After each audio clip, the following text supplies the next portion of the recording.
Cordial saludo para todos. Mi nombre es Jason Rodríguez y junto con mi compañera Aura Caótica venimos a hacer una reflexión sobre los procesos de racionalización de las sociedades modernas. Bueno, para hablar de conceptos de racionalización de nuestra sociedad moderna es importante resaltar a Karl Marx con su acumulación originaria, el cual es un proceso de minorías que se apropian de recursos, medios de producción, tierras y fábricas para ejercer su nuevo modelo económico. En este sentido, la mayoría de personas se quedan sin nada, solo queda para las minorías. Entonces, esta mayoría de personas, lo único que le queda por hacer es poder vender su fuerza de trabajo, su fuerza laboral. De esta manera, Marx explica que el capitalismo no nace de manera pacífica, sino mediante la fuerza. Se despojan de tierras, se destruye el antiguo formato de propiedad comunal y se impone el nuevo orden económico, dando cabida y dando inicio a la nueva sociedad capitalista. La acumulación originaria es la condición primordial o es fundamental para que el capitalismo exista. Sin trabajadores, mano de obra ni capital concentrado, este digamos, formato o sistema no se sostiene. Marx nos advierte que el Estado crea leyes que castigan a los que no trabajan con el capitalista, obligándolos a integrarse al nuevo sistema laboral asalariado.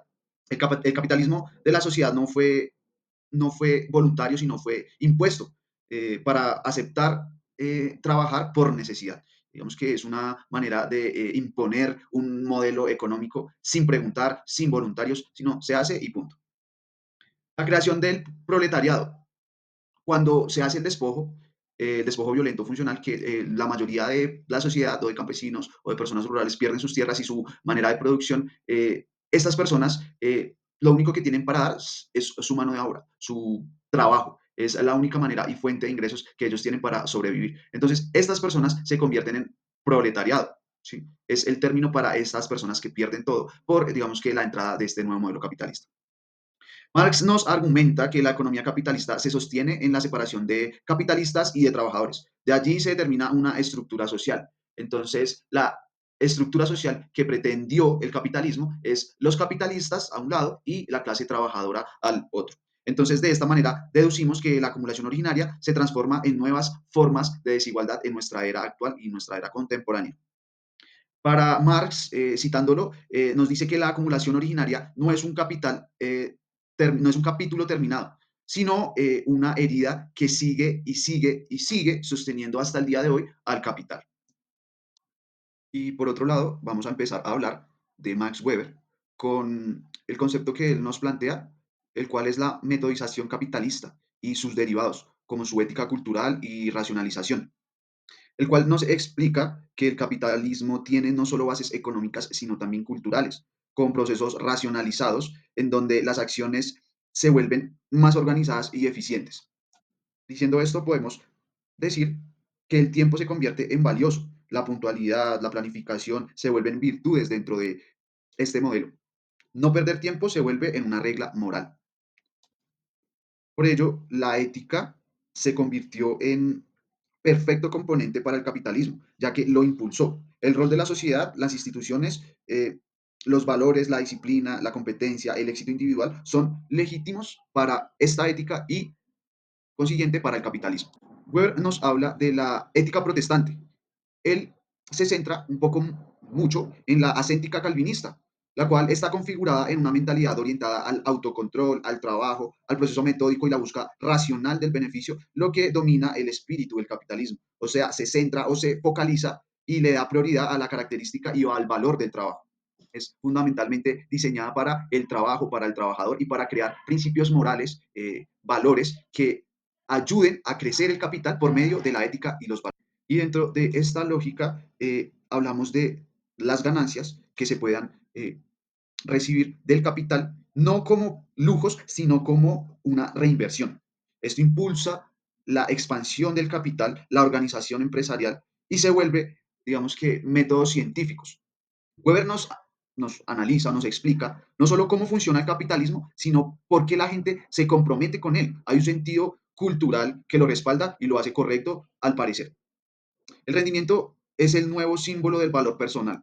El tiempo, la productividad. Entre más productivo seas, mejor ciudadano, mejor ser ético y ser es bueno puedes llegar a ser. La idea de trabajar sin descanso, ser su propio jefe, refleja ese espíritu transformador que nos ha puesto el capitalismo. Es así a rasgos profundos que Weber nos explica cómo esta ética cultural y racional se incluyó y hubo una perfecta conjunción entre el capitalismo. Y así, digamos que adoctrinar a la sociedad para entender que entre más productivo seas, mejor persona eres. Aceleración social de Armut Rosa.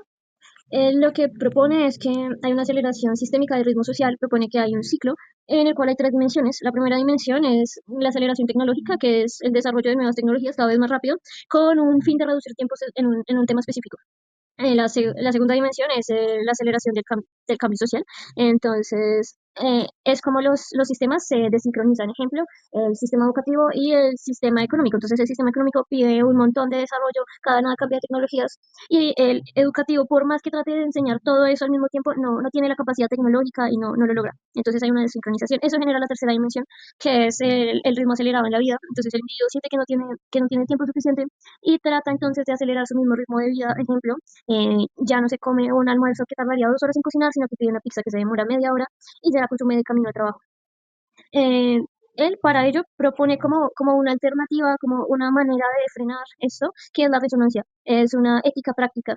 Entonces él propone que a través de la escucha activa, a través de la empatía, del habla, se empiecen a generar espacios colaborativos que reduzcan esa sensación de alienación y desde donde se pueda construir para transformar eso. Si comparamos las tres propuestas, podemos ver que tienen similitudes, como que analizan las estructuras fundamentales del modelo actual y también ven cómo dentro de él se ha moldeado la conducta humana. En diferencias son los énfasis. Marx, el económico, Weber, el cultural e ideológico, y Rosa, el temporal. Entonces también podemos ver en diferencias dónde se ubica cada autor en el tiempo y los motores que cada uno propone, que sería Marx expropiación, Weber determinación y Rosa retroalimentación sistémica. Como complementación podemos ir de la manera histórica en que van surgiendo los autores. Entonces, pues Marx explica cómo se creó, Weber diría cómo se sostuvo y Rosa diría cómo está actualmente y daría una propuesta, una alternativa a ese presente.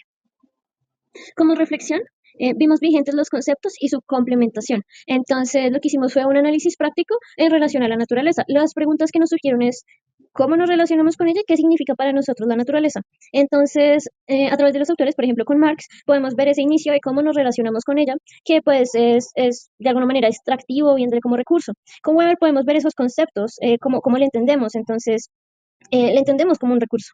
Y con Rosa podemos ver el presente a donde nos ha llevado esas dos acciones, actitudes, que pues es ahora una crisis climática. Y con su propuesta de resonancia podemos ver cómo responder, por ejemplo, no, teniendo sí una escucha y demás como de manera colectiva entre nosotros, pero también tenerla hacia los animales y hacia el planeta mismo.